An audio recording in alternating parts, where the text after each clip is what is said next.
Hi everyone, it's Lisa Moore here, your instructor for English 102, and this is your week 2 video. So last week, everybody completed the orientation.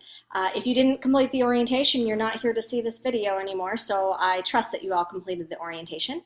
And then we moved into Module 1, and you moved into Module 1 with our personal freedoms class discussion. Great job in there. I saw most of you were replying to a lot of your classmates. You had some really great ideas. You had some really intelligently expressed thoughts about personal freedoms that are possibilities for us to explore in this class. This week, you're going to see me looking off screen to my notes. This week, we have lessons 1.1 and lessons 1.2, which are the introduction to the research process. This is a research class, so there you go. We have a new discussion, and that discussion is the topic choices. So as you're starting to really settle in with the topic that you want to study this semester, keep in mind that there are a few that are off limits. So you may want to look back at the orientation video that was recorded by Dr. Elisa Cooper, who is amazing. If you ever get a chance to take a class with her, I highly recommend it. Make sure that you are aware of the topics that are off limits for this class because they're just too overdone. And let's start figuring out our topics. Make sure that after you get a grade in that discussion that you log back into Canvas, you open up the grade book, and you check to see what kind of comments I left for you. This is where I'm going to approve or disapprove your topic. And what would cause me to not approve a topic would be that it's off limits or that it's just not in the right direction. It's not a personal freedom. You don't really understand the topic yet. Or, this is really important, I want you guys to understand that you're going to be writing a research paper in which you defend a personal freedom. You will not write a paper in which you argue that something isn't a personal freedom, which could be construed as limiting the freedoms of others. So you want to think about freedoms that are really important to you in your own life, in your culture, in your neck of the woods. And I want to see you write a paper defending that specific freedom. If you want to banter around with me and talk to me about some options, some choices, feel free to message me in Canvas and we could chat about it. But like I said, I will also probably chime in the discussion, and I will leave you feedback in the gradebook. So you go into the gradebook, you open that assignment back up, and you'll see comments from me. I'll talk to you more about that in a moment. At the end of this week, which is week 2, you have assignment 1 due, which is practice with annotated bibliographies. This may be the first time any of you have been asked to do an annotated bibliography, but basically what it is we want to see that you can cite 2 articles. You're given like 6 articles. You pick 2. You cite them correctly in MLA format. I prefer the most recent version of MLA style, please. There are many resources on the internet to help you with that. One of them is called Cite This For Me, but there are others like EasyBib, things like that. You're going to cite them both, and then you will give an annotation to each one. So that's what is on the docket for Friday. When I send this video out, I'm going to send you one other video. Forewarning, I recorded it for an English 101 class. I teach English 101 and 102 online. Maybe at some point in time I will re-record it specifically geared toward 102, but it really works for you guys if you just know that it's for 102. It talks about what the First Amendment is, what it covers, what it doesn't cover. Every semester I always have a number of people who want to talk about a limit on First Amendment speech. You'll see in the video that we talk about when you look at the actual First Amendment and freedom of speech, what it says is that the government cannot constrain your speech either verbally or symbolically, unless we get into the range of hate speech, which is another issue. The fact that people today may not be warm and friendly when we express our opinions, thus making people feel bad and not want to talk about what they think, that is actually not an infringement on your First Amendment rights, because those people are using their First Amendment rights to be cranky about what you have to say.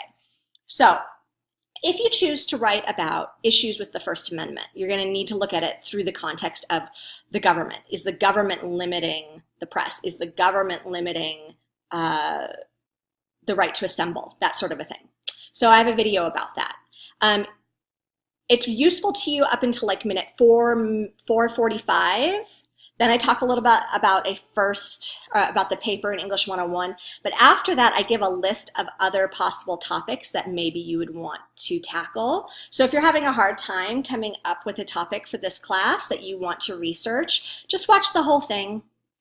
Okay, so those of you who are watching the video, yay, I'm guessing that you are the ones who watched the video last week as well and got your extra credit from me for telling me that my dog's name is Betty. That extra credit opportunity is closed at this point in time, but I will give you another one at the end of this video. But before I do that, I wanted to, well, actually, hold on. I'm going to pause the video for a moment. All right, for those of you who did get your extra credit, this is Betty, or Beatrice when she's in trouble, and she's a very odd little dog. Look, you're on television. Okay, let's pause that again. She did not like that one bit. Okay, so last thing I want to talk to you guys about is a few things that you will need to know in order to be successful in class. If you've taken Canvas classes before, you're probably aware of these things, but I'm going to give you a quick rundown. Calendars. You can see due dates for this class in at least 3 places. The first place is when you log into Canvas and you're in what we call the dashboard. There's a little to-do list off on the right-hand side of your screen. That tells you what to immediately do within the next week or couple of days. Generally, you can click there and it will push you through to the assignment. If I have a page that I'm requiring you to read, you may not see it there and you need to go to the modules page. Another place you can see things is you have a calendar for all of your Canvas classes. And that's going to be on the left-hand side of your screen. In a gray bar on the left-hand side, you're going to see a little thing that looks like an old school calendar that you would hang on a wall. Open it, and then when you're within it, you'll see on the right, there's a list of all the classes that you're enrolled in with different colors, and you can select which ones you see on the calendar. And again, I'm pretty certain that when you're in that calendar, you can click on it and it will push you through to the actual assignment. You know, it's an online class. There are bugs. That's not always universally going to work. Thirdly, if you click on the syllabus tab in our class, at the top is the syllabus, the agreement between you and me about how you engage in this class and my expectations of you. But beneath the paper syllabus is your course outline, and you'll see every due date for the class. And again, you could click on it and it will push you through to the assignment. I always recommend that people start in the module because there are things you need to read there, like lesson intro pages, like, oh, it's week 1, here's what we're doing, here's what you should be reading in the textbook, etc., etc. Here's how many minutes this will take. So I recommend starting in the module, but in a pinch, when you're logging back in and you've already done the module maybe the day before and you just need to bang out assignment number 1, those are the 3 places you could access those assignments. Point 2, speaking of the syllabus, I wanted to discuss with you guys my late work policy. It is in, I think it's in my video that you've already watched, and it's definitely in the syllabus. In this class, you have 7 days past a due date to turn in work. After the due date, every day the assignment is late, I take off 10%. So that should tell you I don't want late work. And this is a 16-week course. So I'm not going to be that sympathetic to late work as I am going to be feeling bad for the people who are taking the exact same class in 8 weeks. If you have a major problem, just contact me. I'm super nice. If you have a doctor's issue, if your family member is sick, sometimes I need to legally ask for evidence of such things, but I can work with you. But in general, I need you to stay on top of your work. You know, an assignment that is 2 days late is 20% off. So that said, I think I've covered everything. Here's your extra credit for today. So I'm just going to share with you that I just finished reading David Sedaris's book called Calypso. It's his newest one. You may have read some of his work if you took English 101 online. We read a selection from Me Talk Pretty one day. Love that book. You can see that my book is like completely beat up because when I'm reading, I carry things in my bag and they get scribbled on and destroyed. I loved it. Do you read for fun? Do you read for pleasure? If so, let me know. Give me a note in Canvas and let me know what you read. If you don't read for pleasure or you don't have time to read for pleasure, which I totally understand, are there any TV shows that you're super into right now? My husband and I are watching Sharp Objects, which I kind of wish I had read the book first. I've read Gone Girl, which is another book by that author, and it was really freaky. I may read the book after I finish the series. So that's what we're watching. So just shoot me a little note. Let me know what you're reading, what you're watching. If you don't do those things, what do you do with your free time for fun? Are you out there learning Fortnite dances like my 10-year-old? Okay, I hope more people take me up on extra credit this week. And yeah, so I'm here. Let me know if you need anything, and I will talk to y'all later. Bye.